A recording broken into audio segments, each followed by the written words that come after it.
Добрый день, дорогие друзья! Вы на канале Польза.ком. Кто здесь первый раз, знаете, что я покупаю все вещи, о которых рассказываю, себе сам. И это не для рекламы. А сегодня я расскажу вам о иконе стиля и образце стабильности. Огромной бочке меда для покупателя, приправленной маленькой ложкой дегтя. А именно о гибридных часах от Xiaomi Mijia Smart Watch 2 в одном. Они отличаются от всего того, что вы видели в гибридном лагере, очень приятным и в то же время классическим внешним видом. Пока я их распаковываю, расскажу вам об основных их характеристиках. И до того, как я понесусь дальше, расскажу вам о цене. Стоят они около $60 или 3600 рублей на Али. На Gearbest их умудряются продавать по 5200 рублей, а на Яндекс.Маркете в России от 4400 рублей. Немало и немного, учитывая, что они считаются продуктом бизнес-класса и позиционируются как премиум сегмент. И не надо мне говорить, что это не так, потому что посмотрите просто рекламу в Китае и отзывы, и поймете, что не каждый выложит $50 за побрякушку с сомнительными характеристиками. Они имеют выпуклое минеральное стекло диаметром 40 мм,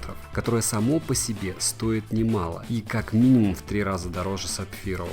По моим наблюдениям, крайне стабильный модуль Bluetooth версии 4.0. Из того, что у них внутри, стоит отметить, что в них есть только акселерометр. Умеют они показывать время, которое автоматически синхронизируется с интернетом через ваш телефон. В них есть еще будильник, и здесь начинается дёготь, а именно напоминание о вызове у вас будет только в системах iOS от 9 и MIUI тоже от 9. Проще говоря, в андроиде вы не сможете ничего сделать, чтобы ваши часы вибрировали при звонке. Будильников можно поставить несколько, и как вы понимаете, что только через программу. Время работы батареи в них 6 месяцев. Батарейка меняется как и в обычных часах, модель батарейки стандартна CR2034. Секундной стрелки нет. Часы показывают только часы и минуты. На внутреннем циферблате количество пройденных шагов вплоть до 20 тысяч. Точное количество шагов можете узнать в программе. Часы имеют стандарт водонепроницаемости WR30, и это значит, что брызг и дождя вам бояться не стоит. Продаются они в 3 цветах, а именно белом, сером и черном. Корпус изготовлен из нержавеющей стали 316L, это обеспечивает хорошую устойчивость к царапинам и коррозии. Ремень часов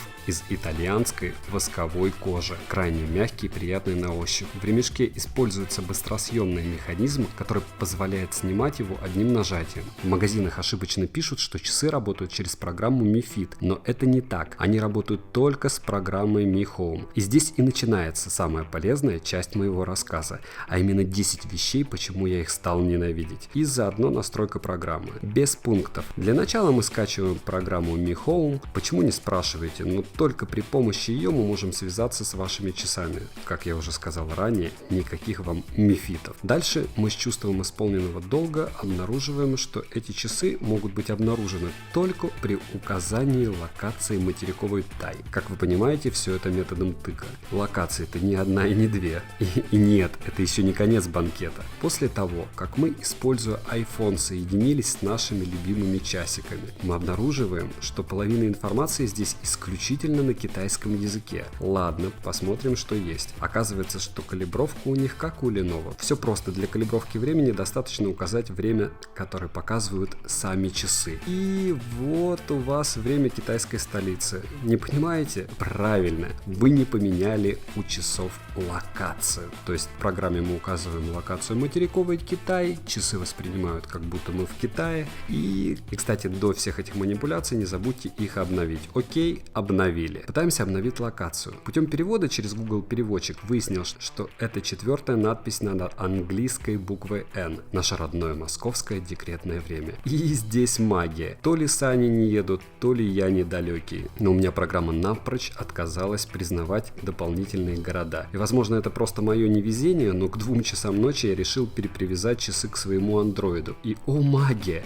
В андроиде переведено оказалось ровно то, что в айфоне было на китайском языке, а то, что в айфоне было на английском, стало на китайском в андроиде. После того, как я выставил город Москву и провел калибровку, я наконец выдохнул. Часы стали показывать необходимое время. И вы бы видели мое разочарование, когда я понял, что на андроиде, кроме шагомера и будильника, мне ничего в них не светит. Да-да-да, оповещения могут быть подключены только на айфоне, либо в MIUI от 9, я об этом уже говорил. Хлопайте в ладоши, сяомисты. Лучший, по моему мнению, гибридный часовой гаджет убили ваши программисты. Соединение с телефоном во всех случаях практически молниеносно. Вибра крайне слабая, но не почувствовать его невозможно. Спать в этих часах считаю дурным тоном, вызов нажатием не отклонить. Подписывайтесь, ставьте колокольчик, спрашивайте. На канале 3 конкурса. Все в описании. Соответственно, в розыгрыше у меня всегда браслеты Mi Band 3, Ana Band 3 и умные часы Amazfit Bip. Условия, еще раз повторяюсь, в описании. Оставляем комменты, на что еще сделать обзор. Что хотите, спрашивайте, на все отвечаю. Мата на канале нет.